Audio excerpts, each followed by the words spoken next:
Bienvenidos a un nuevo video. Hablaremos de la anatomía de la arteria carótida interna.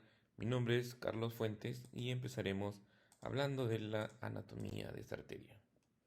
Con respecto a la segmentación de la carótida interna, a lo largo de los años ha habido diferentes clasificaciones y en nuestro caso nos enfocaremos en la clasificación de Gibo y la clasificación de Boutillier. Empezaremos hablando de Gibo y Roton, que la clasifican en 4 segmentos: segmento C1 cervical, segmento C2 petroso, C3 cavernoso y C4 supraclinoideo. El supraclinoideo se subdivide en 3: oftálmico, comunicante y coroideo.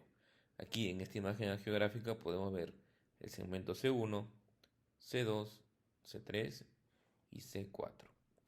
La otra clasificación importante para la carótida interna es la de Boutillier, donde la va a dividir en 7 segmentos, donde el C1 es el cervical, C2 petroso, C3 un segmento pequeño que es llamado lacerum, el segmento C4 cavernoso, segmento C5 clinoideo, C6 oftálmico y C7 comunicante. Tanto Gibo como Boutillier son de importancia conocerlos para la clasificación de la carótida interna. Entonces, hablaremos de la clasificación de Gibo. Tenemos el segmento C1, C2, C3 y C4. Con respecto al segmento C1, también llamado cervical, empezaremos que se va a formar en la bifurcación de la carótida primitiva en la vértebra C3 y C4, y esto se va a extender hacia el canal carotidio, donde va a ser su ingreso a la parte intracraneal. Aquí tiene unas relaciones con el esternocleidomastoideo y el nervio décimo par y la vena yugular interna. A continuación viene el segmento petroso, el cual inicia en el canal carotidio y se extiende hacia un ligamento que se llama ligamento petrolingual. Aquí va a tener dos porciones, una porción vertical y una porción horizontal, y da ramas como la carótida timpánica y una arteria vidiana. Este segmento de la arteria carótida interna se va a relacionar al nervio trigémino. Luego viene un segmento muy importante que se encuentra dentro del seno cavernoso, que lleva el mismo nombre, el segmento cavernoso. Sale del ligamento petrolingual, como podemos ver en la imagen, y va a terminar en el anillo dural distal, que se va a encontrar cerca hacia la apófisis clinoides. Este va a tener 5 porciones: una porción ascendente, una curva posterior, una porción horizontal, una curva anterior y una porción ascendente anterior. Esta parte de la carótida interna va a tener dos troncos muy importantes: uno posterior, que es el tronco meningo-hipofisiario, y uno más anterior inferior, que es el tronco inferolateral. De aquí van a ser ramas importantes que la vamos a ver más adelante. Y la porción final de la carótida interna es el segmento supraclinoideo, que inicia en el anillo dural distal y va a terminar en la bifurcación de la carótida interna. Pregunta de examen: ¿cuáles son las ramas terminales de la carótida interna? La arteria cerebral media y la arteria cerebral anterior. Este segmento supraclinoideo se va a subdividir en oftálmico, comunicante y coroideo. En esta imagen observaremos la carótida cervical, donde viene la carótida primitiva y se va a dividir en carótida externa, carótida interna. Punto importante: la carótida interna en su origen es externa, pero luego se hace interna, y la carótida externa en su origen es interna y luego se lateraliza. Como podemos ver aquí en la imagen, la carótida primitiva da dos ramas: una interna, que luego se hace externa, que se conoce como carótida externa, y la otra que hace lo inverso, que es la carótida interna. Este gráfico nos permite ver una actividad quirúrgica que es para la formación de bypass. Vemos como la arteria carótida primitiva se va a exponer y la parte cerebral también. Aquí permite hacer unos puentes arteriales para hacer una conexión entre la carótida extracraneal y los vasos cerebrales intracraneales. Asimismo, hacer una conexión cuando existen algunos problemas vasculares en todo este territorio.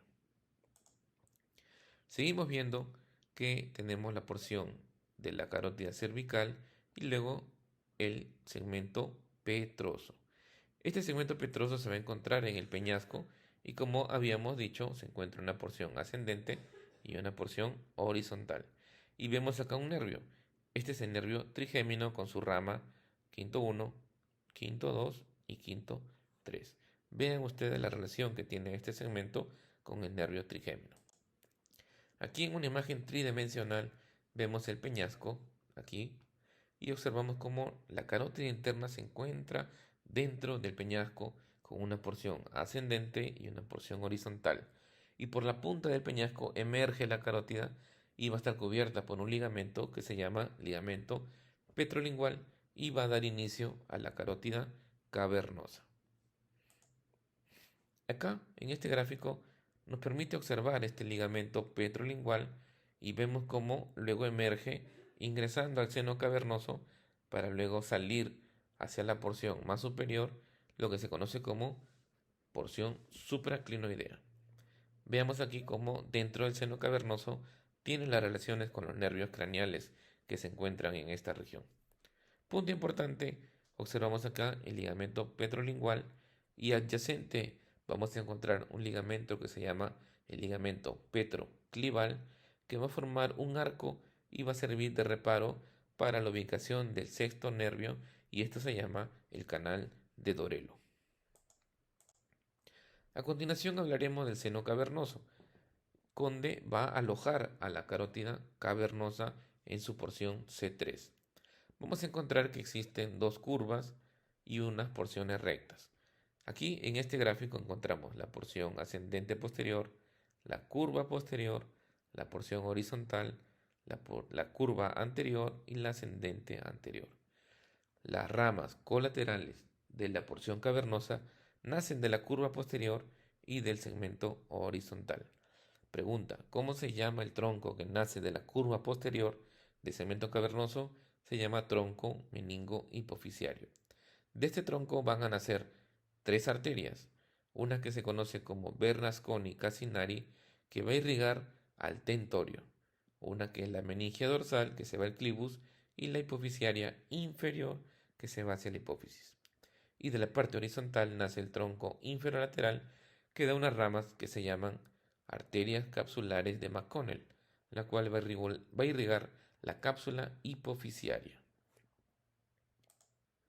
Como podemos ver acá en esta imagen angiográfica, vemos el segmento cavernoso y vemos una rama, que es el tronco meningohipofisiario, y el tronco lateral inferior.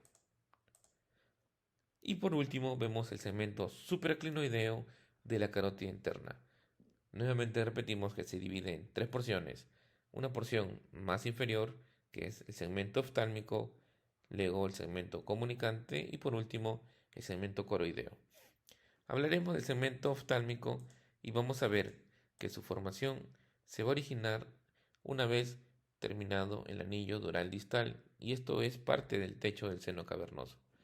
Por aquí van a ser lo que es la arteria oftálmica y aquí va a ser el inicio de este segmento hasta el origen de la arteria comunicante posterior. Importancia de este segmento es que sale la arteria oftálmica, pero también nace una arteria, que es la arteria hipofisiaria superior, y además perforantes que van a toda esta región celar y supracelar y son de mucha importancia al momento de hacer los abordajes para aneurismas en esta zona. El segundo segmento es el segmento comunicante, que se inicia con la arteria comunicante posterior y termina con la arteria coroidea anterior. Aquí también hay ramas perforantes y una importante es la arteria premamilar. Y por último, la porción más distal es el segmento coroideo, que se inicia con la arteria coroidea anterior y va a terminar con la bifurcación de la carótida. Nuevamente repetimos, en cerebral anterior y cerebral media. También van a dar ramas perforantes que son de importancia. En este gráfico, un poco complejo al inicio, encontraremos que la carótida viene en este sentido y va ascendiendo para dividirse en cerebral media y cerebral anterior. Por lo tanto, lo de azul es el segmento oftálmico, lo de verde claro el segmento comunicante y lo de verde oscuro el segmento coroideo. Lo de azul es el segmento oftálmico y vamos a ver la arteria oftálmica que acompaña al nervio óptico, luego la arteria comunicante posterior que comunica la circulación anterior con la circulación posterior y la arteria coroidea anterior que se dirige hacia atrás para irrigar el tálamo, el cuerpo geniculado lateral y el uncus. En este gráfico encontramos una foto intraoperatoria vista a través del microscopio en un abordaje terional. Es de esta forma como uno llega hacia los aneurismas que se encuentran en esta zona y tenemos que ver relaciones con el nervio óptico, con el quiasma y observamos la bifurcación de la carótida en M1 que es cerebral media y A1 que es cerebral anterior. Aquí lo observamos de una parte más lateral y podemos ver tanto la arteria cerebral anterior del otro lado como la arteria cerebral anterior del mismo lado del abordaje. Para compararlo con la clasificación de Boutillier, vamos a ver que estos 7 segmentos tienen mucha relación con los 4 segmentos que hemos visto, donde el C1 cervical sigue siendo el mismo, el C2 petroso también sigue siendo el mismo, donde varía es que en el segmento lacerum, que está formado por ese ligamento petrolingual, es conocido como el segmento lacerum. Luego viene el segmento cavernoso y el segmento clinoideo va a ser un segmento que se encuentra entre dos anillos durales que están próximos a la apófisis clinoides. También es un segmento muy pequeño que no da ramas. Luego, una vez formado el anillo distal y hasta la aparición de la arteria comunicante posterior, todo esto se va a conocer como segmento oftálmico. Y posterior a la comunicante posterior, hasta su división de la carótida, se va a conocer como el segmento comunicante. Por lo tanto, el segmento coroideo de Gibo está incluido en el segmento comunicante y el segmento oftálmico sigue siendo el mismo. Bueno, espero que esta clasificación de la arteria carótida interna te haya servido. Si te gustó, compártelo, comenta. Si deseas algún tema, escríbelo para presentarlo y también síguenos en nuestras demás redes sociales donde podemos mostrarte cirugías en vivo y algunos alcances neuroquirúrgicos. Gracias.